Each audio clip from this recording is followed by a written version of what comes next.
Let me start with ethics, which is very easy. Ethics is a branch of morality. And morality simply means doing right or wrong, doing good or bad. So it's as simple as that. There is no community of human beings which is not concerned with ethics. Because without ethics, without concern about right or wrong in human actions, in human behavior, in human acts, no community, no society can really survive. Now, bio simply includes everything that we could say is in the domain of the biosphere. That's to say, living things. So when we say bioethics, it is then concern of right and wrong, good or bad.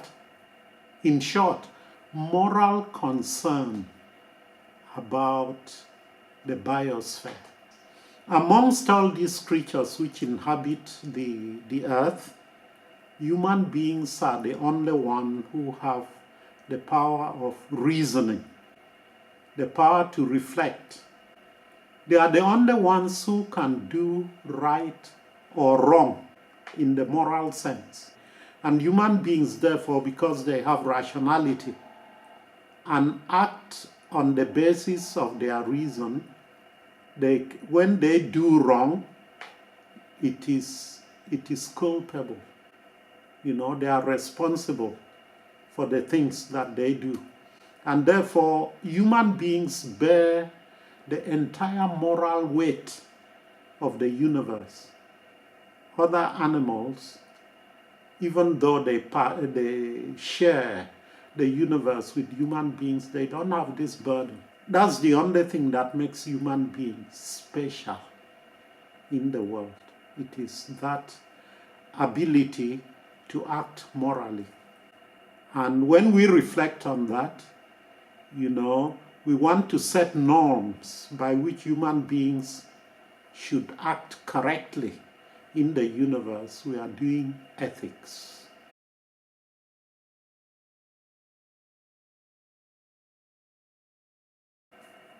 Now, how does Western ethics differ from ethics within other cultures? And then we have to talk about cultures. Cultures differ. And a culture is an adaptation of a group of human beings to a particular part of the world, a particular part of the earth, a particular environment. And that adaptation, it is underpinned by their beliefs and by values that they have developed and discovered through living in that particular environment.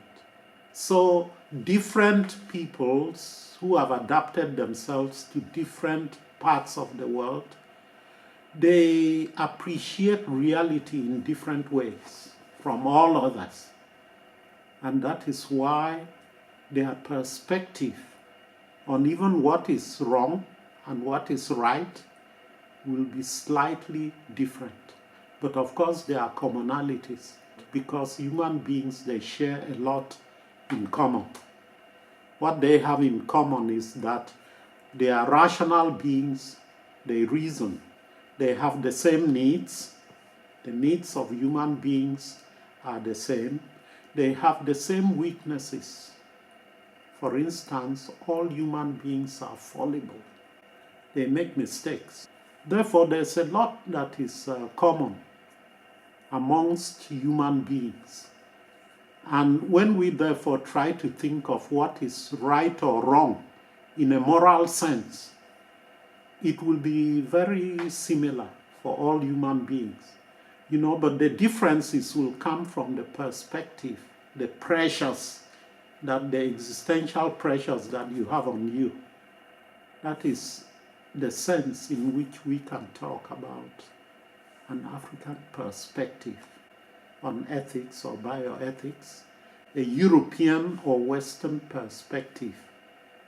And I think that the grounding of it all is in fact the environment, the climate, for instance, within which you live. It shapes your attitudes, and your actions to a very large extent.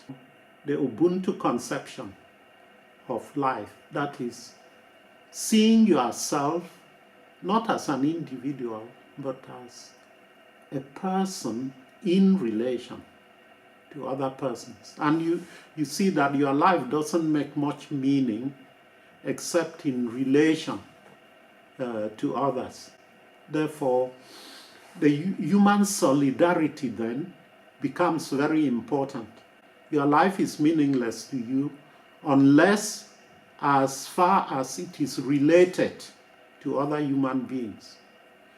The Western European conception has been that of individualism. The individual is very important, and in fact we can describe that system as a system which prioritizes possessive individualism. There is a cooperation, but it is as long as it benefits the individual. Every person wants to be self-sufficient. The nuclear family is the most important thing here. You get a man, his wife, and their children. They are sort of insulated, But if you go to Africa, you see that it is completely different. The extended family system is what rules, and therefore people, they find themselves in circles of relationship, concentric circles, which get larger and larger, wider and wider, as you go. And these concentric circles, which we can call Ubuntu relationship circles, they can be extended also to the globe as a whole.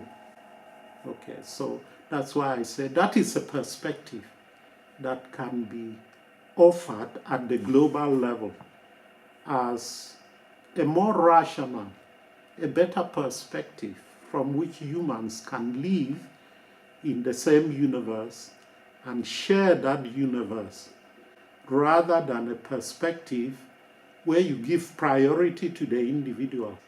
But you see that in African societies, the individual, it's only important insofar as he or she is related to wider circles of other individuals. So that's a perspective that we can say is a bioethical perspective. We can contrast the two and propose that with the process of globalization, it is perhaps better to shift the pendulum more towards an Ubuntu perspective than towards an individualistic perspective. So the Ubuntu ethic could be adopted globally on condition that there is some mental decolonization.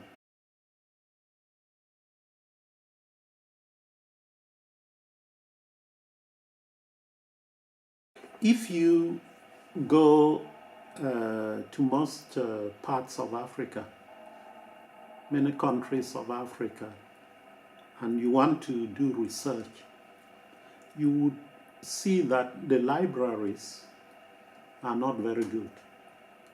In fact, some of the libraries scarcely have any books. And that is because there are not enough resources to buy books. That is because books are far too expensive.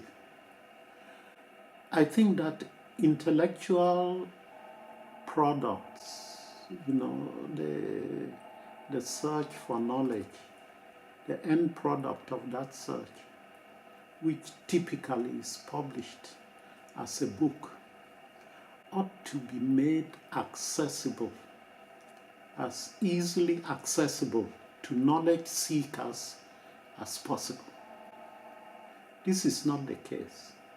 And it's not the case because the Western world is a world in which there is what we call economic determinism. Anything that is not yielding money is abandoned. And I think that this is something that should and can be reversed.